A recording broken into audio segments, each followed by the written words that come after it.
There is an almost comical phrase that has always crossed my mind. I could do that too if I had the tools. And I wouldn't be entirely wrong. More often than not, having the right tool has saved me from getting carried away by innumerable side projects. Look at this for example. Over the span of just a week, I have covered a third of the floor with tools. And you sure are thinking, don't you have a table to put those on instead of dropping them on the floor? Well, yeah, I do. Actually, I'm the proud owner of not one, but 2 tables. If you can consider them that, but I digress. And of course they are covered by side projects. And what about those tool panels from the last video? Well, yeah. With all the stuff on the floor, those are hard to reach, so yeah. It's a vicious cycle, isn't it? The point I'm trying to make is I strive to become more efficient and organized, but I think this has to be done in a particular way. I'm a firm believer that tidiness must come not from the sheer willpower of the user, but from the actual the tidiness of the space we're in. So this is my plan. I want to clear this table. So I actually have an empty surface where I can lay the tools on to organize them later. This is technically not the right solution for the problem, but I think it's a tiny step into the right direction. As you can see, I have made quite a bit of progress. Everything is already sorted by metrics, but I still have a long way to go. From this point on, I will be facing a new issue. As I begin to sort the screws, they will start taking up even more space, so I'll need to move them somewhere else. Luckily enough, around the time I got the screws, which by the way, were all mixed up in a pile about to get thrown away as scrap, I managed to get my hands on this beautiful thing. I want to adapt 3 parts of this rack to accommodate the Gridfinity standard: the side shelves, the middle drawers, and the bottom drawers. For those who don't know, the Gridfinity standard is a standard popularized by YouTuber Zach Friedman, which you can check on his video over here. It has a pretty big repertoire of user-made models, and it has proven to be quite versatile. So hey, I don't think there's a point in me trying to reinvent the wheel. Also, turns out the spacing inside the drawers consists of round multiples of the standard. So yeah, that seemed like a pretty straightforward decision for me. Anyways, the easiest part is of course going to be fitting the middle drawers. They can accommodate a standard 8x11 size of 7 unit tall bins. I haven't really decided yet what will be placed where, but I think it's pretty safe to say that anything containing more than a 2x2 worth of space should be stored differently. And by that I mean in the next part of the rack. This part was intended to be used mainly for booth-made products. As you can probably tell from the matching spacing on the actual shelves and the logos everywhere, unfortunately I just don't buy enough screws for this to really make sense for me. So the plans for this part is going to be pretty simple. Take the grid, change the length, add some spacing both to the bottom and the sides, and it's good to go. For the bins, I decided to make them a little bit more refined. I wanted to keep the parametric design of it, but some changes were required. First of all, having the grabbing point be on the top would make it quite complicated to reach. So I carved out a handle at the front. That also doubles as a tilted position when resting on a table. Regarding the label, I tried multiple layouts, hoping to keep the same size as the 2x2 standard box. But unfortunately, none of them did really seem to fit that nicely. Also, while working on it, I thought it might be a cool feature to have a tiny window that allows you to quickly peek at the contents of it without having to take it out of the shelf. So yeah, I added that. Said that, I embarked on the challenge of trying to 3D print the windows in translucent PETG. Probably getting some acrylic would have been faster and cheaper. But yeah, I settled down for this cool fancy pattern that is kind of in between transparency and strength. All in all, I think the end result is quite interesting. And lastly but not least, the drawers have proven to be quite flimsy and delicate, so I wanted to dedicate a part of them to organize some lighter electrical components, like some ferrules, some wagos, maybe some fuses. Thankfully, that will be a pretty easy part, as it also fits a standard 5x5 by 7.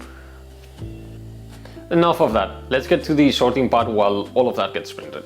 There are other routes I could have taken to address this part, like 3D printing and screw sorting machine, but to be honest, I just didn't feel like spending 2 kilograms of filament just to fix a one-time problem. My intention is to address the underlying issue of organization instead of just like patching up the problem. So yeah, I think I'm going to test my patience and just finish hand sorting everything. At first sight, it may seem like a really tedious task, having to grab and measure every single bolt by hand, but you know what? Sometimes it's just good to relax and let the mind wander. In this day and age, where everyone seems to always be in a hurry, speeding from one place to the next one, where every action you take is supposed to be productive and efficient, I find quite a lot of peace in doing tests like this. Just focus on doing a single thing. No phone, no emails, no people around, just you and your thoughts. Nothing to really disturb your train of thought. A couple of months ago, I made a small trip to the colder northern side of Spain. And on my way, I made a stop to fuel the car and eat something. This particular stop was located almost halfway of a small village. And while I was sitting on my table, I started to notice this feeling around.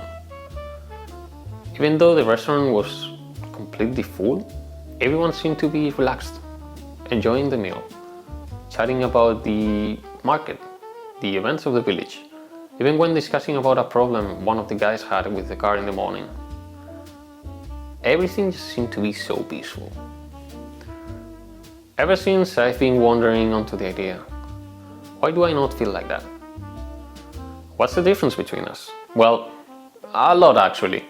But one key thing I was able to notice is they just focus on doing one thing at a time. If they are having lunch, then it's lunchtime. No looking at emails, no doom scrolling into oblivion, just enjoying the food while chatting at the table. This inspired me to try and apply this principle myself and made me realize another thing. Nothing is really that serious. Even when it is, it really isn't.